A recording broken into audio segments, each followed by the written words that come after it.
Welcome to the Bowls Hour, brought to you by Somerset Retirement Villages and Dynasty Apparel. I'm Erin. I am here, back, with my co-host Alex. Alex, how are you? Good. It feels like it's been a long time. Feels like it's been years. Since we've done a Bowls Hour. It's only been weeks. It's only been a couple of weeks, Yeah. really. Did you miss me?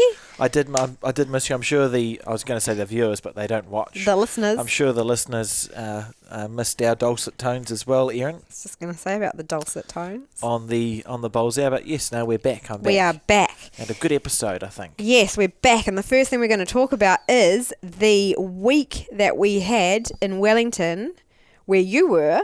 Yes. For the World Champion of Champions Singles. I was there at the Nine Bowling Club for the World Singles Champion of Champions, because World Bowls has a slightly different naming convention to us, and it confuses me. It does. It confuses me too, and I'd like to know why, because they don't do a Champion of Champions for anything else. Yeah. There is only one, and it is only for singles. So is it necessary to put it in? The World Singles. I think, World Champion of Champions Singles flows off the tongue better, I reckon. But that's okay. So we were at the World Singles Champion of Champions, which, if you don't know, is essentially where every member nation of World Bowls, of which there are about 50, are given the opportunity to send their singles winners to compete in a Champion of Champions event. And what event do they have to win? So that's up to the member nation to decide. So in New Zealand, it's our Open National Singles winner has always gone through to the World Champion of Champions Singles. I think it's been going for about 20 years. In the UK and in Scotland, they have, when they say nationals, they mean something different to when we say nationals. Yeah. Our nationals in New Zealand is unique-ish. It's a bit like the Aussie Open, whereas in the UK or up in the Northern Hemisphere, their nationals are more what we would call our National Champion of Champions events. Okay. So you win a club event and then you qualify to go through to like a regional one, and then you can play for your county or district or whatever. Ours is open. Ours is more of an open one. I think it's quite special, our one. Well, there you go, bowlers out there. If you're listening to this and you think that you're not going to make it in time to be good enough to be selected for an international fixture, but you could still represent New Zealand. You can. Unselected. Yep. Just by simply practicing. Yep. Getting some bowls out. And we'll talk about win the National Open Championships, and you are on your way. Sounds easy, doesn't it? Easy. Just easy. A little national title. Yep. So I'll do it. I don't doubt you for a second. So that's what it was anyway. It was all the winners went through, and there was some that opted not to send people, and a couple that got paused at a border that wasn't New Zealand's. Oh. But at the end of the day, we had about 60 individuals turn up, which was really cool. Okay. And they were there for 11 days from all over the world.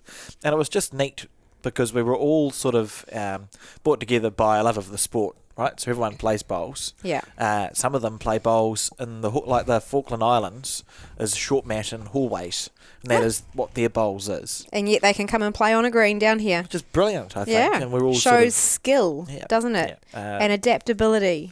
So all sort of brought together by that. Went for 11 days. There were 5 days of section play, I think, and 2 or 3 days of post section, and a couple of days of practice and all that sort of stuff. It was long. Mm-hmm. It went. Well, that's okay. I got okay at, before we move on to who won, Colin Williams and myself were the van drivers. Yes. And it's not a very long trip between the hotel, which was where Mr. Pickles is. Yes. The Angus Inn. Yep. And Nine Bowling Club. No, you can listen to Waterloo twice as you was, drive down Waterloo Road. And there's a couple of left turns. But as you will know, Erin, I'm not fantastic on directions. No. Like I'm directionally challenged, yes. I would say. And I had a GPS going for the first few days because it's a lot of pressure if you have 12 people in your van. And I said to them, look, I know it's not a very long trip, but I've got a GPS going because if I don't, we could end up somewhere else. Wainui Amara. But my hubris got to me, Erin. And with a couple of, maybe 3 days out, I was taking Sam Tolchard and Taylor Bruce to and from the hotel. So we popped into the hotel. And on the way back, I thought, no, I know what I'm doing. I took my GPS off and I was going fine. And then they asked me a question about the bowls, which I was busy answering. And as I was taking a left turn, I said, I think I've taken the wrong turn. Mm-hmm. Which they concurred with. Yeah. And we turned around and it totally threw me off and I tried to turn right away from the Nine Bowling Club, but Taylor Bruce saved me and she said, no. Taylor, done. The bowls is over there, Alex. Yeah. So that was nice and I put the GPS on for the rest of the trip. Yep. Shall we talk about who won? We should talk about who won. We probably should. Not just a savvy navigator. Well, yeah, I attempted to talk to who won.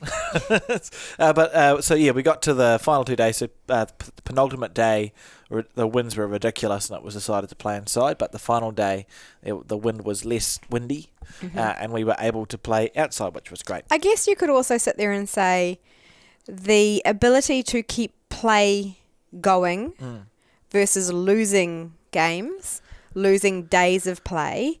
I know it's not everyone's cup of tea to go from grass to go and play indoor, but just the fact that you can keep playing undercover but still play bowls is a good thing. Yeah, it was good that we had that wonderful facility at Nainai because it was what I would call a challenging week of weather. Yes. So our visitors got to see all 7 seasons that you can get in Wellington.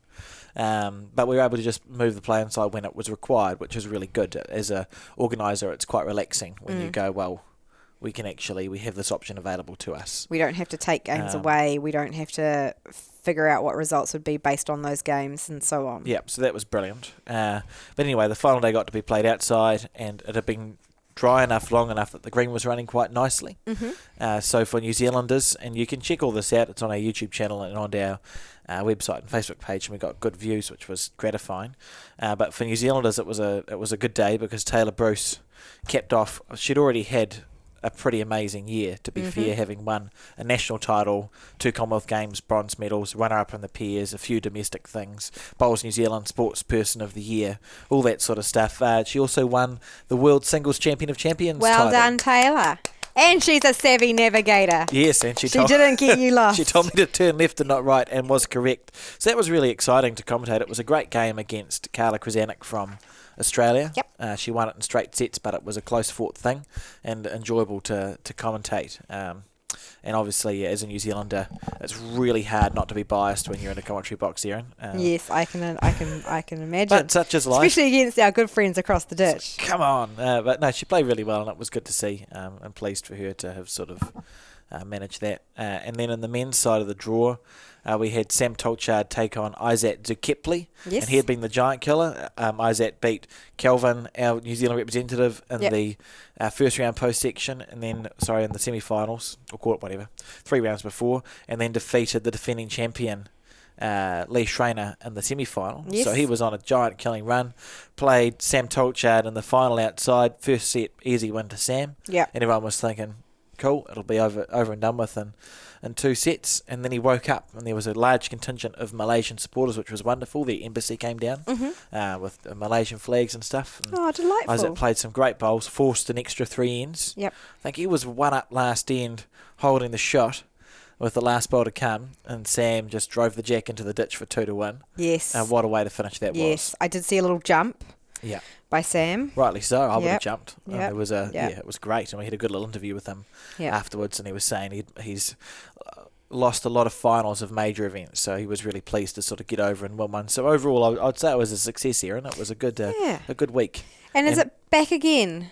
It is back again next year at the Nainai Bowling Club. Yep. We'll see some return and some not because, like you said, you have to qualify. So even though Sam and Taylor are defending champions, they have to win their respective domestic national events to get through. To get in again. They don't just get selected to go and play. They have to win through. That's right. No pressure, Taylor. Fair enough. But no, it was good, and it'll be back next year. Just an enjoyable week. It was, for me, the takeaway was there were people there from about 30 different countries. We all played bowls in slightly different ways, but we all played bowls. So you'd sit down at breakfast and you could have a chat about what bowls looks like in your country. Yeah. And it was just a really nice, I think there were some people there who go back with friendships that'll last forever. Yeah. And I think that's one of the cool things about our sport. So a good week, and that is why there hasn't been a bowls hour for a couple of weeks, because during that week we were a little bit busy, and then we came back and it was like a day after, and it was just... Alex couldn't handle the pressure. It was a no. Pressure from me. Was not making diamonds in this instance. But before we move on to our next bit, I don't think they would have liked to have listened to you half asleep. No, so it was a good probably call. would have dozed off halfway through the thing. We will be able to talk to a couple of the people who were at that World Singles Champion of Champions as we go on, because I've made contact with a few of them. There's a man called Charlie who we're going to talk to. He gave me an America hat. Nice. And sweatbands. So he's from America? That's right. The United States of America? He is. A lovely man. Yep. So we'll have a chat to him and a few others that I met over that week. In the coming weeks, Erin. And speaking of America and bowling, because you talk bowling in America, they do Tempin bowling. They do. Little snippet of knowledge here about bowling and lawn bowls, and everyone will know it. There is a park in New York called Bowling Green Park, and it is more commonly known for having that big-ass bull in the financial district. And everyone goes in and they have their photo with this bull and all of that kind of stuff. But that bull is situated in Bowling Green Park, and that used to be for lawn bowls back, contentiously, when England used to look after America and all of that kind of stuff. So there are some little snippets of America that have very, very old lawn bowls. And there's a bowling green in Central Park. Yes. In the middle. Yes, and there is a beautiful bowling green in the West Coast in California. And it is very picturesque, California. It sits on a cliff and it looks out over... Oh, we saw that yesterday, didn't we? Yeah, we've seen a good photo of it. Not to say that we have some of our own bowling greens situated on cliffs here in this country that have just as epic of a view. Better. They're better ones. Better. Before we upset anybody. Yes, exactly. And on that, before we wind that up, if you wanted to potentially represent New Zealand at the World Singles Champion of Champions, all you need to do is enter the Somerset National Open Singles. Yes. Alex? You have until the 12th of December, which is not very far away. What, 5 next week? 5 days Yes. next week. Please put your entries in. It's going to be a great event hosted by North Harbour and Auckland clubs. We've done our club check on the greens. They're all looking pretty good. And our entries are going well enough, but you always want more entries. So You do. it's easy peasy. You just hop onto our website. You'll see, I think there's nationals in about 3 different places. There's a step-by-step instruction guide on how to enter. If you're a member of Bowls Hub already, it'll be even jump easier into than Bowls that. Hub. If you can't figure it out, that's no worries. Just flick us an email at info@bowlsnewzealand.co.nz or events@bowlsnewzealand.co.nz, or Google our phone number, or go onto our Teams bit on the website and find our phone numbers there. Whatever way you can contact us, we'll get back to you and we'll put you into the nationals. And on that point, just give us a little bit of wiggle room, because sometimes we get slammed with 5 calls all at once. And we have one person trying to do everything. Yes, the Colin. The Colin. So just, if we sit there and say, we'll take your information and we'll get back to you, or if we haven't answered, drop us an email, because we'll slowly, methodically get back to everyone. Yep.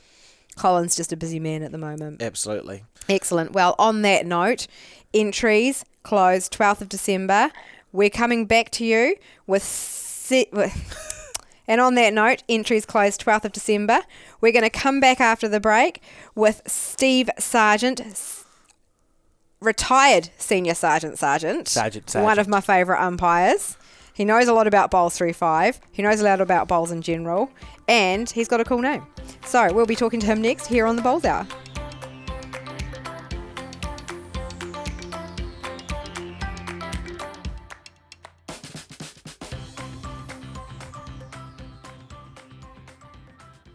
Welcome back to the Bowls Hour, brought to you by Somerset Retirement Villages and Dynasty Apparel. We are now speaking with Steve. How are you, Steve? Yeah, good evening. Hi, I'm great. I wanted to call you Senior Sergeant again, but I can't remember. You're retired now, aren't you?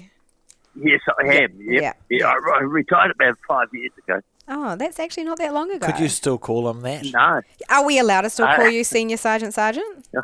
It's better than what most people call me. Oh, they're just being rude, aren't they?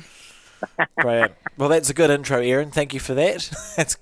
That's going well. And what we're going to do now is the first thing I wanted to get from you, Steve. You're sort of people who've watched Bowls will probably have seen you. But we'll get there. But my first question is, what's your first memory of lawn bowls, like before you started? Quite a way back, actually. My first memory was when I was about 12. We lived in Manarewa in South Auckland, and both my parents were really good bowlers and played for the Manarewa Cossie Club. I still had memories of them dressed in their blazers with bowling ribbons and badges and stuff hanging on the front. But you don't see many blazers and ties these days. No, not so many. And when you did you think you would take the sport up, Steve, at that point, or was it just something that you'd go along and watch? Oh, no, I didn't actually watch any of the bowls. From when my parents played, I played football for Manurew, and then later got married, and we shifted to North Auckland, and then we went to Wellington. So it was in Wellington in 2002 that I started playing. I thought you were going to say something like, you were too busy eating chips and drinking fizzy drink to be watching the bowls. You were busy playing a completely different sport. Probably probably healthier option. Yeah. I was a fitness person. I ran marathons and played football and that sort of stuff. So a marathon runner. And what was it that made you sort of, was there any factor that pushed you towards taking the sport up about, 20 years ago, Steve? Yeah, about 2002, a friend of ours, he got me involved in playing at our local club at Raumati Beach. And John McBess, our current president, I went down there during the week and had a couple of lessons and stuff like that. And then I went with him to the Saturday roll-up. And it wasn't long before I was hooked and playing virtually every weekend. And my wife became a bowls widow, as most of them do. And once I was hooked, I was playing club champs and centre events, and I still play at that same club, even though I've been sort of asked to come play at other clubs and stuff. I've stayed loyal to them. Cool. Can you talk to us a bit about what you enjoy most about your bowling club, Raumati Beach? At one location, really good. Mainly the friendliness. Everybody welcomed you there. There was no sort of cliques that you sometimes get in clubs. You know, the echelon of the top players and the roll-up players and that sort of stuff. No, everybody's friendly. Everybody welcomes everybody, and at the moment our membership's growing, so which is unusual for a lot of clubs around New Zealand. Yeah, for sure. That's probably a good sign. Yeah. So when you look over your playing career, before we get talking about your umpires, is there anything that sticks out as memorable moments for your playing career, Steve? Yeah, my first year actually. One of our senior members, he got me to play. The Nationals were actually in Wellington that particular year, and he got me to play in the Peers and I also put my name down for the singles, and I qualified in the singles. And I got a bye in the first round of post-section, which That's is a good always, start. Nice. It's always a plus. Yeah, but I met some pretty formidable opponents in the second round. One of them was actually the Heroes sales rep for the Southern region or something. And so consequently, I didn't go any further. Fair enough. That's a good space to start. And the Nationals are a good event, aren't they? Yeah, fantastic. Yeah, we also played in the fours against such illustrious opponents as Shannon McElroy and Dwayne Cameron at the old Nine Eye Bowling Club, which is behind the Lower Hutt Hospital. And consequently, we didn't qualify. Playing against those guys. Every time we got a bowl on anywhere near the jack, it was Dwayne Cameron just went bang and took it off. He tends to do that. How rude. Yeah. It's very frustrating. Yeah. That's the good thing I like about lawn bowls is that in the Nationals, it's a bit like the FA Cup in England. You know, you can have first-year bowlers playing against blackjacks or top New Zealand bowlers and that sort of stuff. So that's what I like about it. Yeah. Yeah, definitely. I think it's certainly a sport where you can take scalps as well, because although they are hard to beat, anyone can beat anyone when the day is right. And I think anyone who's played bowls has scalps And where do you end up if you win this singles event? Oh, yes, you go to the World Champion of Champs. Champions. Yeah, which Steve knows a little bit about. So that's a brilliant segue, Erin, into umpiring. Yep. So you're a well-known umpire as well in New Zealand, Steve, having been television famous on the Bowls 3-5 TV league. How did the umpiring journey start for you? What got you into that? Well, prior to the Bowls, I was a top soccer referee for New Zealand, and I've always worked on the principle about, how can you play a game if you don't really know the rules? Yeah. And that sort of stuff, like in football, how can you play if you're a defender if you don't know the offside rule and that sort of stuff? So, when I took up Bowls, I became an umpire, and it was a natural progression from being a soccer referee to becoming a Bowls umpire. And like most things I like to do, I like to succeed and go to the top of whatever I try. So I qualified as a level 1 umpire in about 2006, about 4 years after I started. And then in about 2008, I qualified as a level 2 umpire. And then in 2012, I qualified as a level 3 international technical official. And it was in about 2016 when I officiated the World Bowls Championships in Christchurch that I became a level 4 ITO. So that was good. How have you found lawn bowls umpiring in comparison to your role sort of being a ref or an umpire in other sports? What are the key differences, do you think?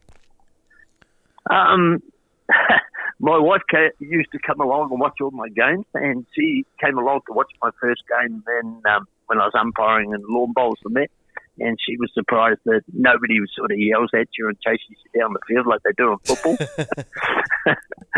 But no, I look at bowls as compared to football as a gentleman's game, and it's everybody sticks by the rules. Well, they should do anyway. But it's a lot more. I'm not too sure what the word is for it at the moment, but it's getting overseas and stuff like that is a lot more achievable than lawn bowls. Yeah, and I encourage any bowlers to actually take it up. Absolutely. And when you look back over your umpiring time, and you've had some pretty cool moments, we'll start with the cool moments. So what sticks out for you as your pinnacle events in umpiring and lawn bowls that you look back on and think that was a really cool thing to be involved in? Yeah, probably a couple.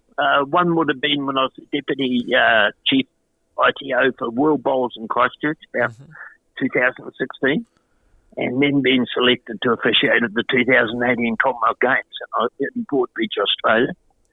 And the Commonwealth Games would have been my biggest achievement of bowls.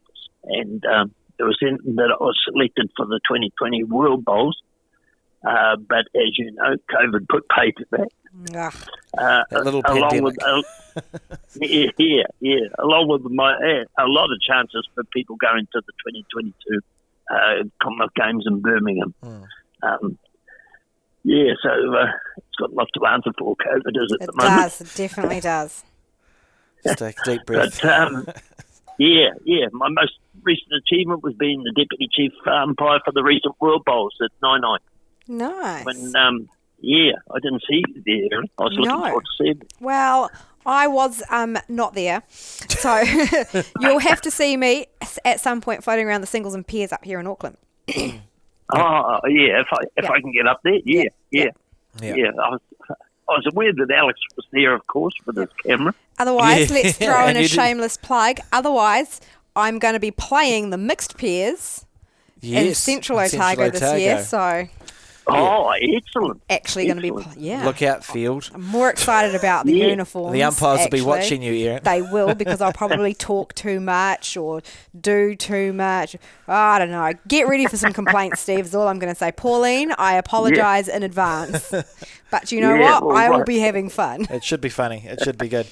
So there's the other question I was going to ask you, Steve, is over your umpire's career, have you ever burnt a bowl? Have you ever sort of gone, that was a foul bowl, I've burnt that, or is that not something that's happened? Yeah, it was actually. I was just going to lead into that from the World Champs at 9-9. Brilliant. I was privileged to mark the final, as you know, And that would be one of the most thrilling finishes to a World Singles event that I have been involved in. I marked, back in about 2015, I marked the final in Christchurch.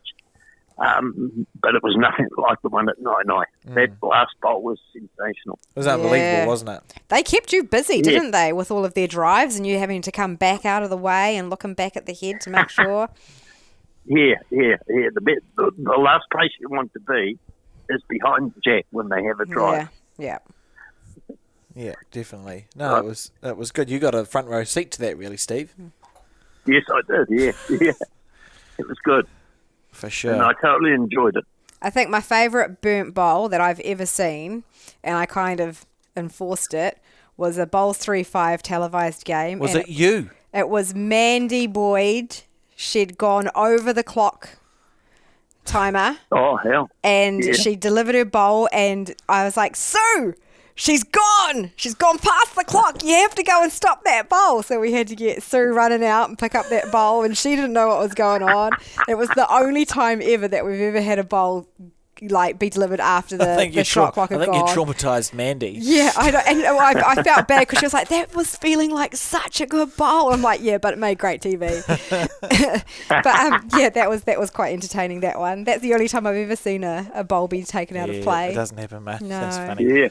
Yeah. So future plans, Steve? Have you got anything in the pipelines? Yeah, well, where to from here? I was asked to and applied to officiate at the World Bowls next year, 2023, nice. in Australia at Broadbeach, and I've applied for that. Excellent. And it'll be at Broadbeach and probably Helensvale, and last time it was at Musgrove Hill. And I intend to apply to officiate at the Commonwealth Games in Melbourne in 2026.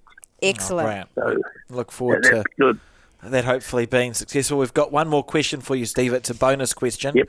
I'll let you ask. I'll let you ask it, Erin. Yes, this is a question where we find out a little bit more outside of their lives of bowls in our bowling community. And obviously, Alex walked into the office yesterday, and I decided it was Christmas time, so we had all of our Christmas decorations up. Have you got your Christmas tree up, Steve? Yes.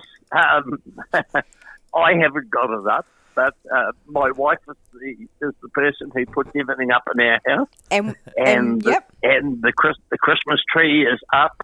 The entire outside of our property is flashing lights and Christmas lights and up trees and all over the place, and people come to look at it. I think we might need to have a photo sent to us of this, because this is sounding amazing.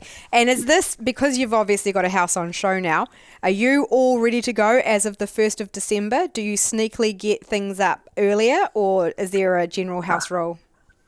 No, it's my wife, actually, Robin. She puts everything has everything ready to go, and the lights get switched on the 1st of December. Okay. And they all come down, including the Christmas tree, on Boxing Day. That's busy Boxing Day. On Boxing Day. Boxing Day. That is a busy Boxing Day. Yeah. I would look at the tree and go, nah. It's not pretty. Today. Yeah, exactly. Well done, Robin. I'm very excited to see, because Steve, you're going to have to go out and get a photo tonight for us. We want to see this. I will. It's going to be awesome. Yeah, I'll do it. Yep. Cool. That'd be fantastic. Thank you for chatting to us, Steve. That was great. No, that's good. Okay, good to hear. Have a good one. See you, Steve. Up next, we're speaking with Dean from Bowls Auckland here on the Bowls Hour.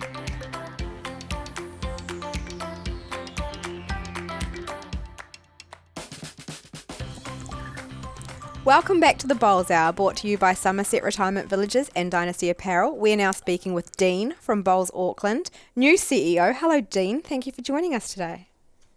Well done, Erin. Thank you for having me. Yeah, no My worries. pleasure. No worries. So, bowls, you've been bowling before. Are you a bowler? I'm angling here. You've got a history of bowling in the past, don't you? Not successfully.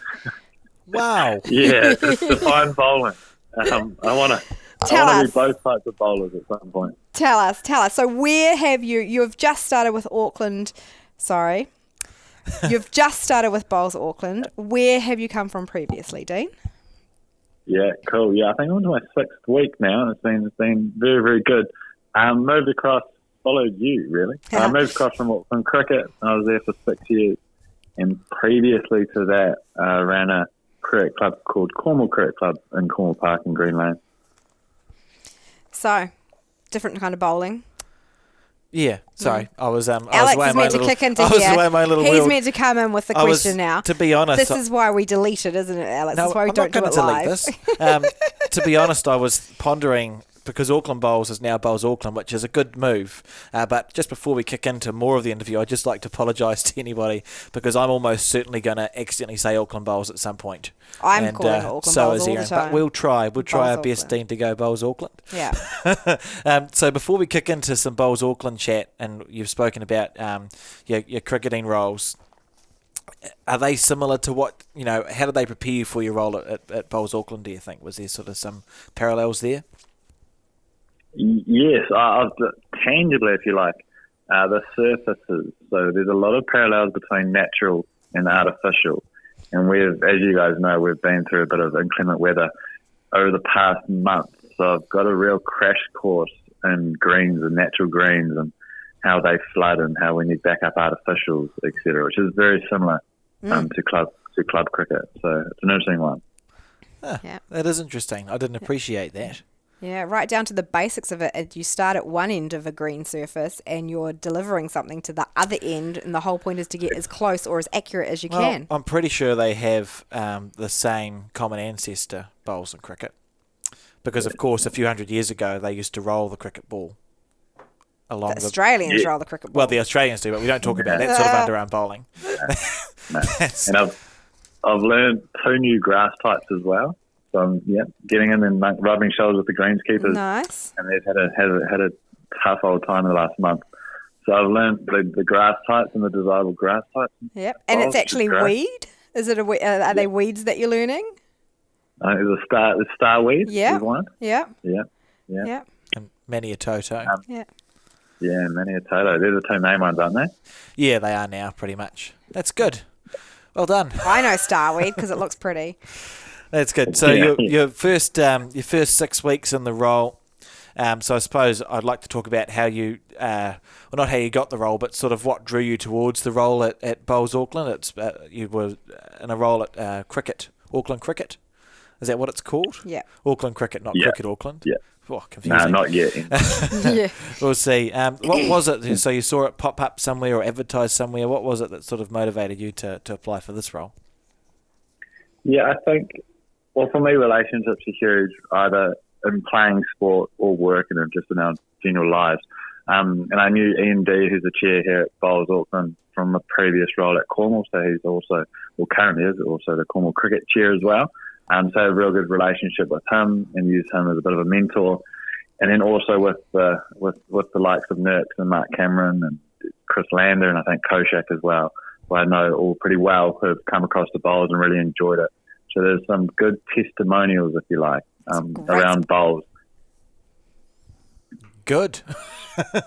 That's cool. And sort of, have you had a go at it yet, Dean? Have you tried to like roll a bowl up a green and see how good you are at it yet? Yeah, I'm improving. There's a lot of room for improvement. I'm definitely a rookie.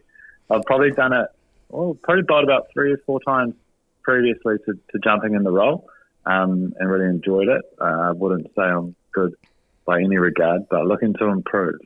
That's the way to go. Yeah, we run we have a staff bowl off most Fridays at Bowls New Zealand. You should join us for one day, Dean. Who normally takes that out? I've got a fifer in this because I've won it that many times. Alex took 22 weeks before he even won it, and technically he's the best bowler in the office. So I'm just throwing this in there because we haven't spoken about it for a while. To say that it was upsetting would be to understate the situation, but that's okay. Martin's pretty stealth. He's won it quite a few times. Yeah, Koshik and then myself. Mark's won it, but it's a good thing to sort of finish your week with on the Fridays. The bowl off. Yeah. Is there anything on the line? Just a trophy. Pride, a little trophy. Oh, no. Yeah. We've filled up the back of it. We nearly filled up the first base, and we're going to build it like the Stanley Cup, where you put another base on it and then another base on it, and it's the smallest trophy with the biggest base. So on and so forth. So on and so forth. This is going to be my leaving legacy. Onwards with a little chat about the Bowls Auckland role. I know it's early in your sort of, whatever you call it? Finding your feet. Finding your feet 6 weeks in. Do you have any big plans or any plans? Finding your line.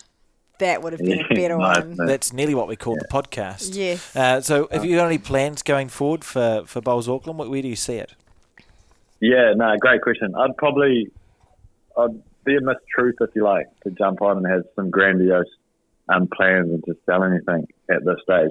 I think for me, up until Christmas at least, it's just learning and getting amongst the clubs and those who actually deliver on the ground to what they need, and then how we can best cater to them, best support them and resource them to deliver an outstanding bowling experience.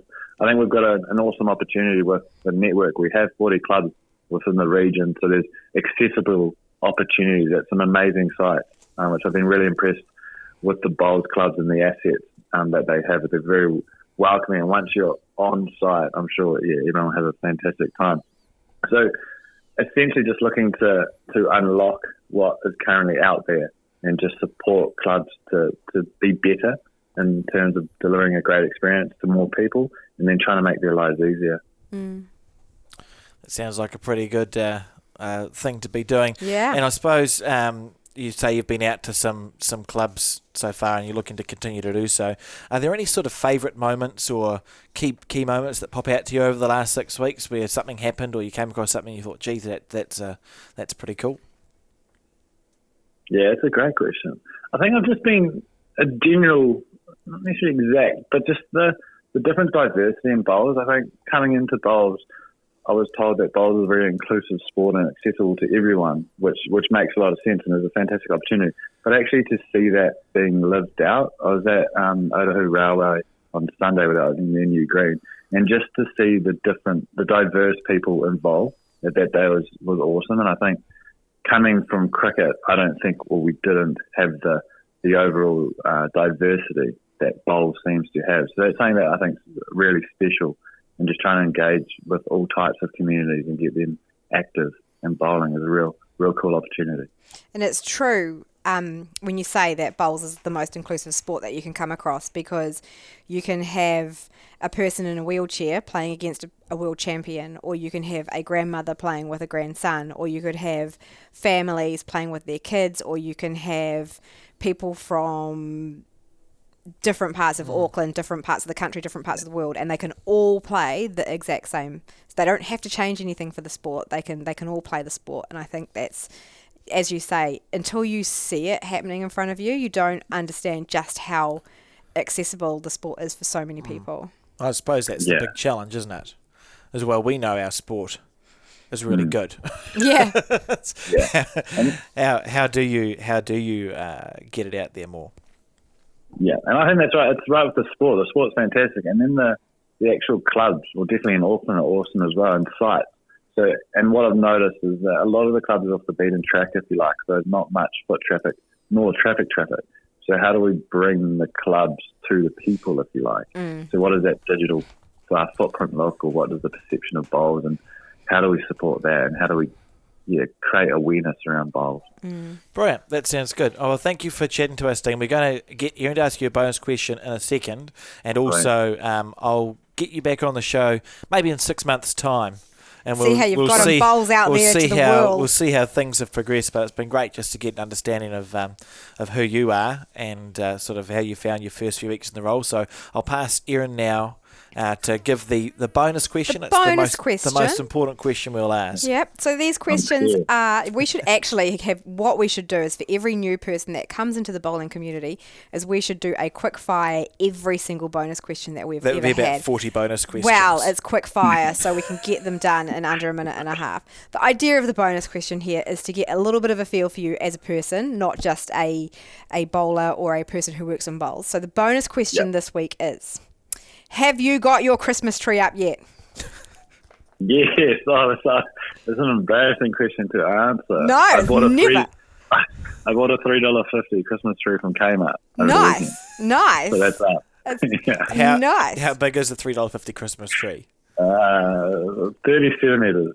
I suggest. That it has is a star on top. Okay, this is, I'm going to say, a dismal effort on, but it's actually, I appreciate the effort into it, because I had my Christmas tree up on I think the 29th of November. I went, do you know what? It's going up early because I don't get to have it up long enough, so mine went up early. We were just speaking with Steve. He is an umpire, best umpire in my opinion. Here we go, ruffle some feathers there. We're speaking with Steve, who put his house is completely decorated with all the fairy lights and everything to go, and as of the 1st of December, it is ready to go up. Although we found out that it is the wonderful Robin that does all that, his wife. Wow. So at least you put some effort in, and you've got a tree. Some people, Yeah, I'm a big fan of Christmas. yeah, just as long as you Not don't a have to Grinch. do it. Hey. Yeah, a little bit of that. But I'll support as much as I can. Yeah, okay, that's good. Well, we'll have a different question Excellent. for you when we see you next time. I reckon we're going to give them all the questions asked ever. Well, it would make the interview easier. Be prepared. We will ask you whether the cream goes on before the jam on a scone, whether it's Vegemite or Marmite, and what a mousetrap is. There's so many questions we So could many ask. questions. But we'll leave it No, there. I look forward to it. Yeah, Cool. we'll leave it there. Thank you for joining us, Dean. All the best for the summer of bowls that are rolling out, especially with the Nationals happening in your centre. Cool. We look Excellent. forward to seeing you out and Thanks so about. Righto. Thanks, Dean. Bye. Bye-bye. About whatever. Alex, Yes. it is now, what is the date today? The 7th of December. Mm-hmm. Have you guys got a Christmas tree up? There is a Christmas tree up. Is it better than a 30 centimetre one? It is. It's quite a large Christmas tree. Is it real or is it fake? It's a fake Christmas tree in the Okay. corner of our house. Yep. I didn't put it up. No. Although I have nothing Was against. it up on the 1st? No, it wasn't. I just came home one day. I'd like to say maybe 3 days ago, Okay. and there was a Christmas tree in my house Nice. and little Santas. Nice. Yeah. That's good. Yeah, it's something. I mean, I'm not deeply offended. No. I used to get a smaller Christmas tree than Dean's one. Yeah. That's why I used to live with Jenny Stockford. She's not a Grinch, but she believes that Christmas shouldn't happen until after her birthday, which was maybe yesterday. Yeah. So I bought a tiny little tree that was maybe Happy birthday, Jenny. a 10. Oh yeah, happy birthday! A 10 centimetre tall tree, and I used to. I didn't get any ornaments, but I did have. Remember when Rose's chocolates used to be the foil? Yes. So I bought myself a box of Rose's chocolates, ate all of them, Yeah. and wrapped the foil into little things and put that on my Christmas tree. And cute. those are my ornaments for my Christmas tree. Cute. What about you, Erin? I can see you're bursting to tell me about your Christmas decorations. Of course I am. So I collect Christmas decorations in the sales. So you get these beautiful, like $10 or a bauble Christmas decoration, but you get them for $3 after Christmas. So my Christmas tree tends to stay up a little bit later because I need to put them on and see what they look like. And that's good. And I've been doing that for years as well. My biggest thing, which I've probably been like, whoa, maybe that wasn't so right, was I went and I love fairy lights. Absolutely love fairy lights. I love fairy lights when it's grey and rainy because I would love to have a white Christmas. We don't get white Christmases, but grey skies and rain and stuff kind of are the closest thing that we'll ever get. Anyway, my fairy lights. I love them. I like lots of them. I went in and I bought a string that was 2,000 LEDs long. 2,000. 2,000 LEDs long. Do you know how long 2,000 LED string of lights is?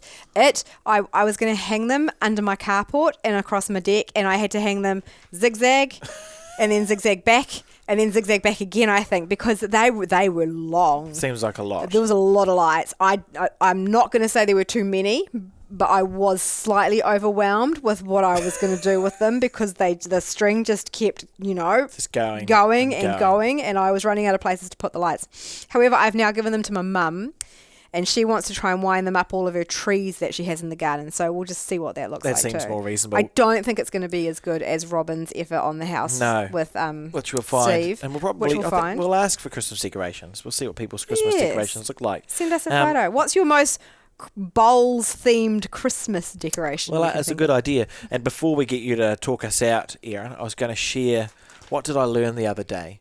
Remember the Christmas lights? And they used to come with the little spare red Christmas lights. Yes. They're not spares. If No. you put them in, they make your lights flash. Oh, That's what they're for. okay. They're like circuit breakery things.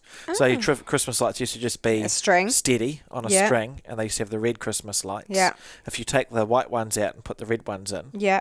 sort of staggered along, it'll make your lights flash on and off. Now you just click a button on the back and it can give you multiple. I saw an ad for a set of Christmas lights, and you wind them around your tree the right way and they filter up and they sprinkle down and they twirl around, and you can program them with your phone. It is insane. That's madness. It is. It's madness. And on that mad point, we're going to stop talking about Christmas because we'll go on forever. It is done. Send us photos. Tell us your most bowlsy, Christmassy combination. I don't think that it's a good idea to hang lawn bowls off a Christmas tree, but I'd like to see if anyone's ever given that a go. And thank you for joining us on this episode of the Bowls Hour, the show for all things Christmas and a little bit of bowls this week. If you enjoy listening to this podcast, remember to share it around. We can be found on Facebook every week, as well as Spotify, YouTube, Apple Music, and the Bowls New Zealand website, or wherever you get your podcasts. Tune in next week for more talk about everything bowls, and until then, roll on.